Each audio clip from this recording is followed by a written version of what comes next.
آپ اس بجٹ کو کیسے دیکھتے ہیں؟ کیا یہ بجٹ حقیقی طور پہ عوام دوست ثابت ہوگا؟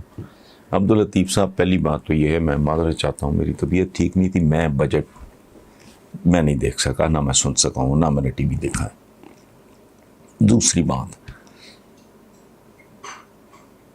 آپ نے کہا عوام دوست ہوگا، عوام دوست نہیں ہو سکتا۔ ان حالات میں اگر تھوڑا سا بھی اس میں نرمی ہو، تھوڑا سپیس مل جائے، لوگوں کو سانس لینے کا موقع مل جائے، تو اس حد تک تو توقع کی جا سکتی ہے۔ عوام دوست بہت عجیب و غریب بجٹ ہوتا ہے حضور۔ جو ویلفیئر اسٹیٹس ہیں وہاں عوام دوست بجٹ ہوتے ہیں، جہاں وزیر اعظم اگر ناشتہ سرکاری کھاتے میں کر لے تو عذاب بن جاتا ہے، جہاں بچوں کی ایجوکیشن اسٹیٹ کی ذمہ داری ہوتی ہے، جہاں شہری کا صحت کے مسائل اس کے ہوتے، یہ عوام دوستی ابھی دور کی بات ہے، اس کے لیے ہمیں انتظار کرنا پڑے گا اور بہت کچھ برداشت کرنا پڑے گا۔ بجٹ میں نے نہیں دیکھا، میں معذرت خواہ ہوں، لیکن بہرحال چونکہ آپ کا سوال تھا، اس کا جواب جتنا میں دے سکتا تھا میں نے دے دیا۔ پہلی بات تو یہ ہے، کیف علی صاحب تھینک یو ویری مچ، یہ جو بات آپ نے کی ہے نا کہ چہروں کو بے نقاب کیا، یہ بات درست نہیں ہے۔ یہ بے نقاب تھے، یہ ننگے تھے۔ اس ملک کا بچہ اس ملک کے ڈاکوؤں کو جانتا تھا، پہچانتا تھا، لیکن ہماری نفسیات بہت عجیب ہیں۔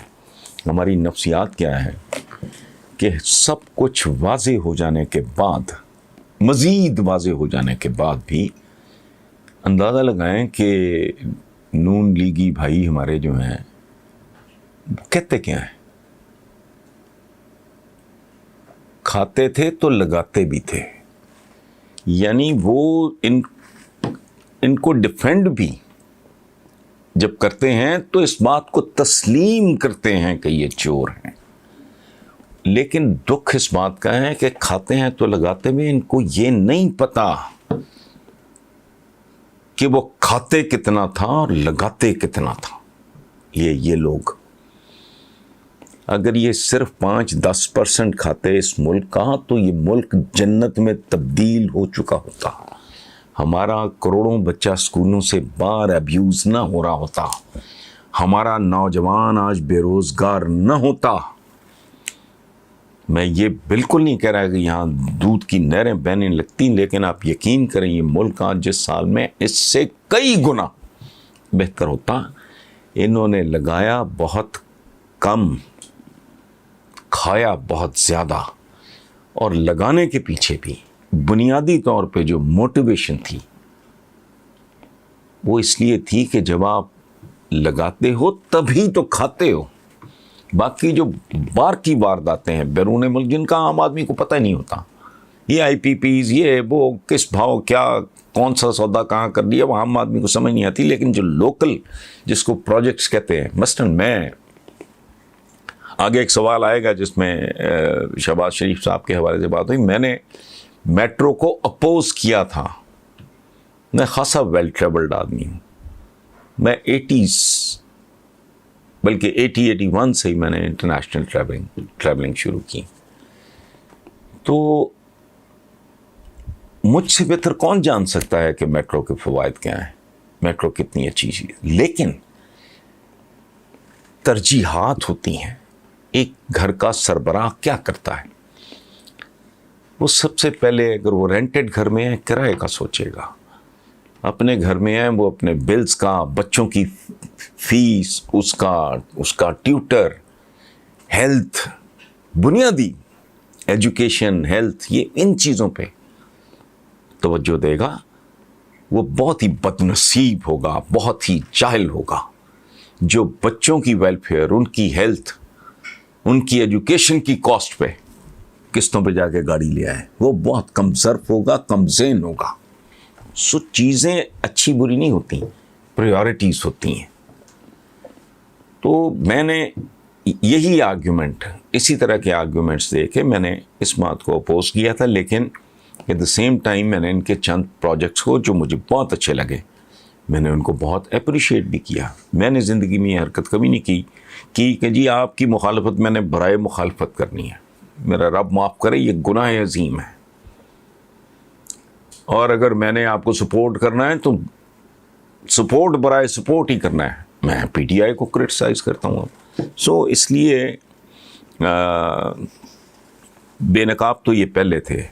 اب اصل بات یہ ہے کہ جو نقاب ہماری عقلوں پہ پڑے ہوئے ہیں، جو نقاب ہمارے ضمیروں پہ پڑے ہوئے ہیں، وہ کوئی الٹ دے اور لوگوں کو پتہ لگے کہ نہیں، ہم 2 سال اور پتھر باندھ لیں گے اپنے پیٹ پہ اور جبر برداشت کر لیں گے، لیکن مل جل کے اس ملک کو ٹریک پہ واپس لے آئیں گے.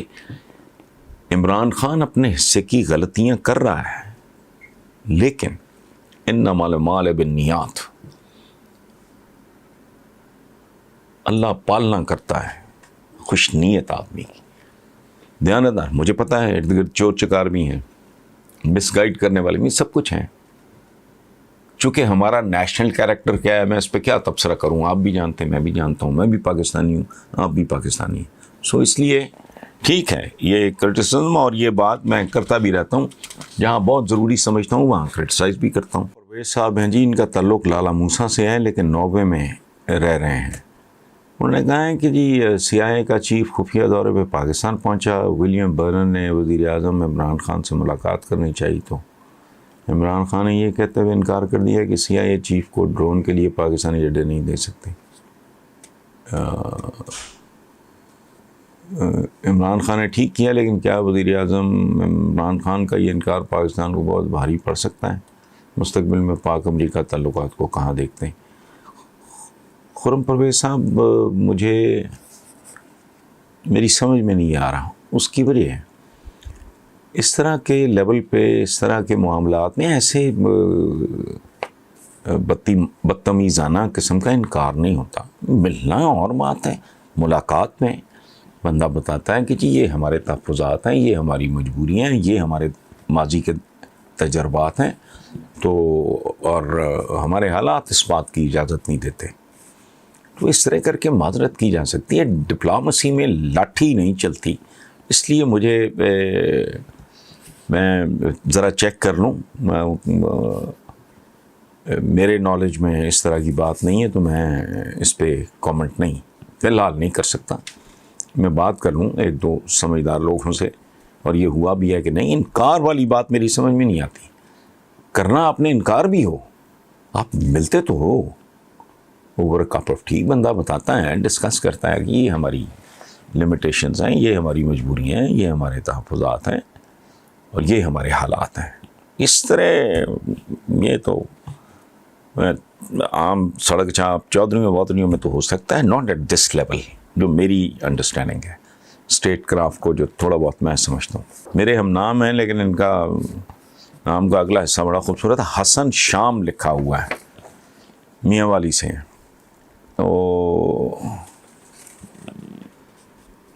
وہ لکھتے ہیں کہ حسن صاحب، آپ نے کسی زمانے میں غرور نامی ایک ڈرامہ لکھا تھا جو بہت پسند کیا گیا تھا. آج کل بہت سے ڈرامہ لکھنے والے بڑے نام، مثلاً امجد اسلام امجد، یونس جاوید، اصغر ندیم سید جیسے لوگوں کی کہانیاں لینے کو کوئی تیار نہیں. تو حسن شام صاحب، آپ نے بات درست کی ہے، خوبصورت کی ہے. یہ تو بہت بڑے نام ہیں. میں تو ہمیں شغلاً میں نے 1-2 لکھے تھے. میں نے I never took it as a career, اور میں نے اس کو کبھی سنجیدگی سے نہیں لیا. وہ امجد اسلام امجد، یونس جاوید، جتنے آپ نے بڑے معتبر، اور ہمارے پاس تو ماشاءاللہ کہکشاں رہی ہے. کبھی اشفاق احمد تھے، یہ اپنے منو بھائی، سبحان اللہ. تو بڑے بڑے خوبصورت لوگ ہمارے پلیز لکھتے رہے. لیکن ایک قدیم ہاشمی مرحوم کا ایک شعر ہے، گرو تو ساتھ گرے شان شاہ سواری بھی، زوال آئے تو پورے کمال میں آئے. یہ جب معاشروں پہ زوال آتا ہے تو کوئی شعبہ محفوظ نہیں رہتا.